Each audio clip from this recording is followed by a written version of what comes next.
Hey everyone, it's Plan B Monday. Today is the day that Illuminate would just not cooperate. So I have to admit, it's only 10:30 and we would be in class right now. So I've got my computer set up and my video camera set up and we're going to do our lesson today. So I went ahead and printed out the PowerPoint and I've attached this to the K-mail. So you guys can look at the same PowerPoint. I put work into it, so hopefully you'll print it and use it for your examples. But I'm going to work through these examples, so if you print the PowerPoint, you can work along with me. Okay, so this is called Plan B Monday. That's what today is. Okay, so let's start with the warm-up. Okay, the first couple problems look like this. I have f of x is equal to 1 over x. Okay, and I know you guys can't see that real well, so let me make a quick adjustment here. I'm going to turn off my overhead light and see if that helps.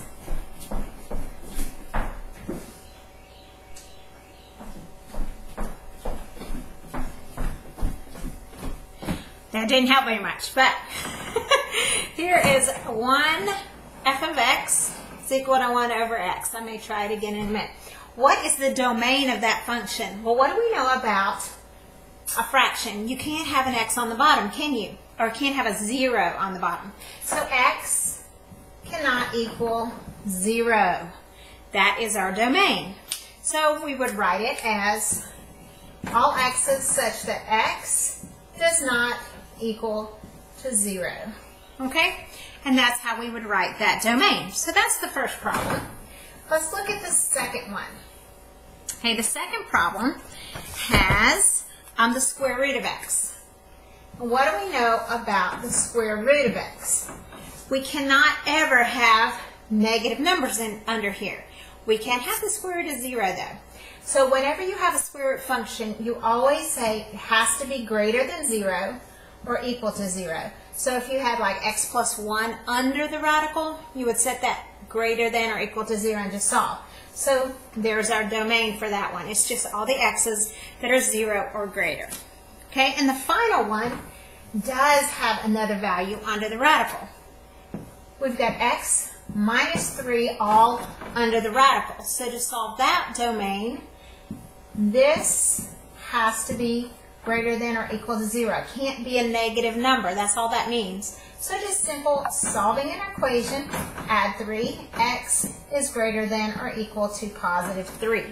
So whenever we plug in a 3 here, you get a 0. Okay, so there are the 3 warm-up problems. Now let's look at what the actual lesson is about. I actually have a couple review problems from Unit 8, and I'll try to touch on those. And I also was going to do Study Island, do a little tour of the island, touring the island. I thought that'd be kind of fun. Anyway, I wanted to spend some time looking at Study Island, so we'll have to do that on Wednesday. So let's jump to the crux of the lesson today. The crux of the lesson is composite functions. And composite is just like it sounds. It's compiled of 2 different things. So if you have a function like this, here's our function f, here's our function g. I'm going to put function g into f. It's one inside the other. So that's why it's a composite function, because one function gets placed inside the other. It's substituted. So I'm looking on the first problem here. We have f of x is x minus 5. So f of x is x minus 5. And then our g of x function is 2x minus 3. So g of x is 2x minus 3. Now I'm going to put those together into a composite function. Okay, and what that means is I'm going to put the first one, I'm going to put g into the f function. So I'm going to do f of g of x. I'm going to put the g function, substitute this g function into the x function. So everywhere there's an x, I'm going to place 2x minus 3. So I'm going to replace it up here. So I'm going to go and inside my f function, I'm going to replace, actually I'm just going to write it up here. I'm going to put 2x minus 3 minus 5. So I have replaced the x in this function up here with the g function. So this g function, you see, gets replaced up here. And that's what we get. Okay, then from there, it's simply adding your like terms. Just simplify that function. Okay, 2x we just bring down. Negative 3 minus 5 is negative 8. So that is the composite function f of g of x. So I place g into the f function. And that's my final answer. So that's not too bad, is it? Okay, now let's reverse it. Let's take the f function and plug it into the g function. So same two functions, but this time I'm going to take g of f of x. So now I'm going to erase the 0, right? And I'm going to put the f function, which is x minus 5, into the g function where x is. So I'm going to replace this x with x minus 5. Now I have a 2 in front, so I'm going to have to draw my parentheses and distribute and everything. So the substitution step, I don't know if you guys can see the glare on that screen or not, is I'm going to put 2 and then replace it with the f function, x minus 5, and then the rest of the g function is minus 3. Okay, so I'm substituting the f function into the g function. Now I'm going to distribute 2x minus 10 minus 3. Combine my two like terms right here, which, let me slide this down just a hair.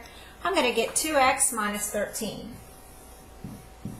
And voila, there is my g of f of x function, 2x minus 13. So one inside the other. So that's my first example. Now, we've got some domain problems in range, and I'm not going to do this quite yet. Let's do some evaluations. I'm going to hop over to the slide that has f of x equals 2x minus 10. G of x is equal to x minus 3. And I'm going to evaluate f of g of 0. Okay? What does that mean? Okay, what I'm going to do is I'm going to plug in 0 into the g function. I almost work backwards here.